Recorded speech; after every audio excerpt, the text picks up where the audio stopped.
আজি তোমালোকক মই 5.2 7 নম্বৰ অংকটো পঢ়াম চোৱা তোমালোকে আমি সমান্তৰ প্ৰগতি আগতে আৰম্ভ কৰিছো আমি বহুত ইতিমধ্যে কৰিলো আজি 7 নম্বৰ অংকটো তোমালোকে চোৱা 7 নম্বৰ অংকটোত কি লেখা আছে যে এটা সমান্তৰ প্ৰগতিৰ 11 তম পদটো 38 আৰু 16 তম পদটো 73 হলে তার 31 তম পদটো নির্ণয় করা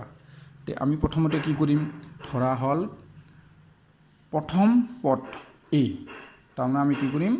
সমান্তৰ প্ৰগতিৰ প্ৰথম পদটো আমি ধৰি লম প্ৰথম পদটো এ আৰু সাধাৰণ অন্তৰ ডি এটাকে আমাৰ যেটো প্ৰথম শৰ্ত আছে প্ৰথম শৰ্ত মতে আমি কি কৰিম প্ৰথম শৰ্ত মতে তোমালোকে চোৱা কি কৈছে যে এটা সমান্তৰ প্ৰগতিৰ 11 তম পদটো 38 11 যে আমাৰ সূত্ৰটো আছিল a plus n minus 1 into d গতিকে আমাৰ এতে n আমাৰ আছে কিমান তম কৈছে 11 minus 1 into d কিমান বুলি কৈছে আমাক 38 বুলি কৈছে গতিকে আমাক প্ৰশ্ন মতে যি দিছে আমি লিখিলো a plus 11 ৰ পৰা 1 গলে আমাৰ কিমান হ'ব 10 d equal 38 ইটো মাৰ হল কি 1 নম্বৰ সমীকৰণ তাৰ পিছত আমাক আৰু দিয়া আছে দ্বিতীয় শৰ্ত মতে আমাৰ কি হ'ব কি কৈছে যে 16 তম পদটো 73 গতিকে 16 তম যদি হয় a প্লাস আমি কি লিখলো হয় n minus 1 n অর্থাৎ আমাক কিমান দিছে 16 minus 1 into d equal আমাক কিমান দিয়া আছে যে 73 দিয়া আছে কাৰণ 16 তম পদটো 73 বুলি কৈছে যেতিয়া আমি সোয়া a plus 16 ৰ পৰা যেতিয়া আমাৰ 1 মাইনাস হ'ব আমাৰ হ'ব 15 d equal to 73 এটা হল আমাৰ 2 এতিয়া আমি ইকো সমীকৰণ দুটা পাই গলো এই সমীকৰণ দুটাৰ পৰা আমি কি কৰিম যে 2 minus 1 বা 1 minus 2 যিকোনো এটা কৰিলে হ'ব 2 minus 1 তে 2 minus 1 হলে 2 আছে a plus 15d কাৰণ আমাৰ এটো লেফট সাইডে হ'ব আৰু রাইট সাইডে হ'ব মাইনাস 10d ইকুয়াল আমি কি পাম 73 minus 38 এতিয়া a plus a minus আমি কাটি দিম 15d ৰ পৰা 10d গলে কিমান হ'ব 5d আৰু হিপিনে হ'ব 73 ৰ পৰা আমি যেতিয়া 38 মাইনাস কৰিম 13 ৰ পৰা 8 গলে হ'ব 5 তাৰপিছত 6 3 গলে হল 3 এটাকে আমি কি পালো d সমান কিমান পাম আমি 35/5 অর্থাৎ d is equal to 7 d আমি 7 পাই গলো তাৰ পিছত সোয়াপ আমি 1 ইমপ্লাইজ কৰিম কাৰণ আমাক এর ভ্যালুটো লাগিব যে এটা আছে 1 plus 10 into d ৰ মানটা আমি 7 পাইছো 7 বহালো তাৰ পিছত আছে আমাৰ 38 a plus আমি যেতিয়া এটো কৰিম a plus 70 10 আৰু 7 মাল্টিপ্লাই করলে আমার হবে 38 ঠিক a is equal to আমি কি পাম 38 minus 70 অর্থাৎ a is equal to আমার 70 এর পৰা মাইনাস কৰি দিয়া 38 দিলে 10 ৰ পৰা গলে 2 6 3 গলে 3 গতিকে আমি গম পালো -32 এতিয়া আমাক কি উলিয়াব দিছে তোমালোকে চোৱা এতিয়া আমাক উলিয়াব দিছে 31 তম পদটো গতিকে 31 তম পদটো হ'ব কি হ'ব যে আমি কি লিখিম a মানে আমি কিমান পাই গলো a মানে পাই গলো আমি -32 প্লাস n minus 1 n মানে 31 minus 1 into d মানে আমি কিমান পাই গৈছো d মানে আমি পাইছো 7 এতিয়া সোয়া 32 plus 31 ৰ পৰা 1 গলে 30 into 7 এতিয়া 32 plus 210 এতিয়া আমি এতিয়া 210 ৰ পৰা 32 আমি মাইনাস কৰিম 32 মাইনাস কৰিলে আমি কিমান পাম 10 ৰ পৰা 2 গলে 8 0 10 10 ৰ 3 গলে 7 1 অৰ্থাৎ আমি কিমান পালো 178 এতিয়া তোমালোকে সোয়াৰ এবাৰ অংকটো প্ৰথমৰ পৰা যে আমি কি লৈছো প্ৰথমতে সমান্তৰ প্ৰগতিটোৰ যেটো প্ৰথম পদ সেই প্ৰথম পদটো আমি কি লৈছো a আৰু সাধাৰণ অন্তৰটো আমি কি লৈছোঁ ডি, কাৰণ আমি এইটো ধৰি ল'ব লাগিব প্ৰথম পদ আৰু সাধাৰণ অন্তৰ। এতিয়া আমাক প্ৰথম চৰ্তমতে কি দিয়া আছে চাওঁ তোমালোকে, এটা সমান্তৰ প্ৰগতিৰ 11তম পদ বুলি কৈছে। 11 আমি যেতিয়া সূত্ৰটো লিখিলোঁ হয়, কি লিখিলোঁ হয়, যে a plus n minus 1 into D equal A N. গতিকে এৰ ঠাইত আমি এ লিখিলোঁ প্লাছ n মাইনাছ 1, n মানে 11 বুলি কৈছে, 11 মাইনাছ 1 ইনটু ডি ইকুৱেল কিমান বুলি কৈছে, এ এনৰ ঠাইত আমাক কিমান দিয়া আছে 38 লিখিছোঁ। এতিয়া এইটো এ প্লাছ 11ৰ পৰা 1 গ'লে 10 ডি ইকুৱেল 38, সেইটো আমি 1 নম্বৰ সমীকৰণ হিচাপে আমি ইয়াক ৰাখি দিলোঁ। এতিয়া আকৌ আমাক এটা চৰ্ত দিছে, কি দিয়া আছে দ্বিতীয় চৰ্তত, যে 16তম পদ বুলি কৈছে, 16তম পদটো 73 বুলি কৈছে। এ প্লাছ n মাইনাছ 1, n মানে 16 দিয়া আছে, 16 মাইনাছ 1 ইনটু ডি ইকুৱেল তোমাক কিমান বুলি কৈছে 73, আমি 73 লিখিছোঁ। এতিয়া চোৱা, এ প্লাছ 16ৰ পৰা 1 গ'লে 15 ডি আৰু 73, এইটো আমি কি দিছোঁ 2 নম্বৰ সমীকৰণ দিলোঁ, ইয়াক নামাকৰণ কৰিলোঁ 2 নম্বৰ সমীকৰণ, কাৰণ এইটো হ'ল 1 নম্বৰ আৰু এইটো হ'ল 2 নম্বৰ। এতিয়া আমি সমীকৰণ দুটাৰ পৰা সমাধান কৰি এ আৰু ডি উলিয়াই ল'ম। এতিয়া আমি 1 মাইনাছ 2 কৰিব পাৰোঁ আৰু 2 মাইনাছ 1ও কৰিব পাৰোঁ। 2 মাইনাছ 1 কৰিলোঁ, 2 মাইনাছ 1, গতিকে 2ত লেখা আছে এ প্লাছ 15 দি লিখিলোঁ, মাইনাছ 1 মানে এ আৰু এইটো প্লাছ আছে, মাইনাছে প্লাছে মাইনাছ হ'ব, সেইকাৰণে minus 10 D equal to right ছাইডত আছে 73 মাইনাছ 38, এ কাটা গ'ল, 15 ডিৰ পৰা 10 ডি গ'লে 5 ডি, আৰু এইটো আমি 73 পৰা 38 গ'লে 35। এতিয়া ডি ইকুৱেল টু 35/5 আছে, ডি 36ক যেতিয়া ডিভাইড কৰিম 7 পালোঁ। তাৰপিছত আমি ডিৰ মানটো যেতিয়া পাই যাম, তাৰপিছত আমি কি কৰিম 1 ইমপ্লাইজ 1 নম্বৰ সমীকৰণটো আকৌ আমি লৈ ল'লোঁ, এ আছে এ প্লাছ 10 ইনটু ডিৰ মানটো আমি পাই গ'লোঁ 7 বহাইছোঁ ইকুৱেল 38। এতিয়া চোৱা, এ প্লাছ 10 আৰু 7 মাল্টিপ্লাই কৰিছোঁ 70 equal to 38, a equal to 38 minus 70, a equal to 70ৰ পৰা 38 বিয়োগ কৰিলে মাইনাছ 32। আমাৰ এইখিনি এ আৰু ডি আমি পাই গ'লোঁ। এতিয়া আমাক প্ৰশ্নটোত কোৱা আছে কি, যে 31তম পদটো নিৰ্ণয় কৰা। যে 31তম পদটো নিৰ্ণয় কৰিব লগা হ'লে আমি কি কৰিম, যে 31তম পদটো হ'ব, আমি যেনেকৈ লিখিলোঁ হয় a plus n minus 1 into D,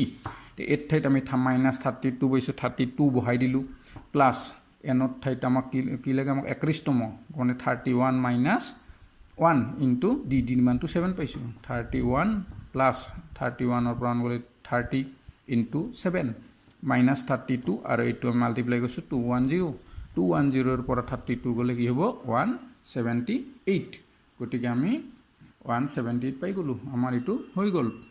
নিশ্চয় তোমালোকে অংকটো বুজি পাইছা, আৰু তোমালোকে ভালকৈ অংকটো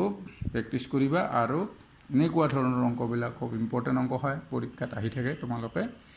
এইটো অংক ভালকৈ কৰিবা।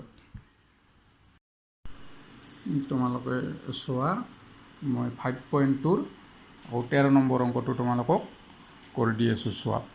13 নম্বৰ অংকটো লিখা আছে যে কিমানটা 3 অংকযুক্ত সংখ্যা 7ৰে বিভাজ্য। এতিয়া চোৱা, 7ৰে বিভাজ্য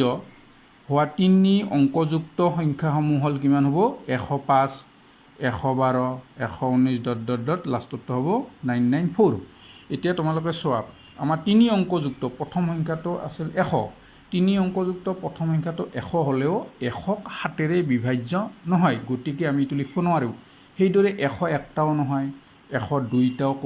ডিভাইড নাযায় 7ৰে, 103কো নাযায়, 104কো নাযায়, 105ক কিন্তু 7ৰে বিভাজ্য হয়। অৰ্থাৎ 7ৰে বিভাজ্য যোৱা 3 অংকযুক্ত প্ৰথম সংখ্যাটোৱে হ'ল কিমান,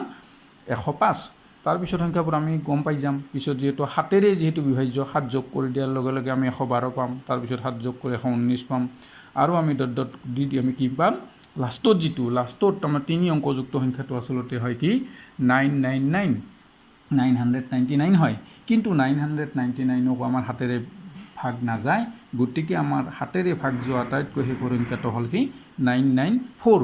এতিয়া তোমালোকে যিহেতু শ্ৰেণীটো পাই গ'লা, গতিকে ইয়াৰ পৰা আমি এতিয়া সমাধান কৰি আমি কিমানটা অংক আছে আমি উলিয়াব পাৰিম। তেনেহ'লে আমি গম পালোঁ, ইয়াত এই ইকুৱেলটো আমি লিখিব পাৰোঁ 105, আমি ডি লিখিব পাৰোঁ কিমান, যে 112 মাইনাছ 105 কৰিলে আমাৰ কিমান হ'ব, 7 হ'ব। গতিকে এ আৰু ডিটো আমি পাই গ'লোঁ। আৰু আমাক কি দিয়া আছে, প্ৰশ্ন দিয়াই আছে আমাক এ এনো আমাক দিয়া আছে, 994 গতিকে আমাৰ ফৰ্মুলাটো হ'ল an is equal to a plus n minus 1 into d আমি ফৰ্মুলাটো লিখি ল'লোঁ লিখিলে আমি ভেলুবিলাক বহাই যাম এতিয়া এৰ মান পাইছোঁ আমি 994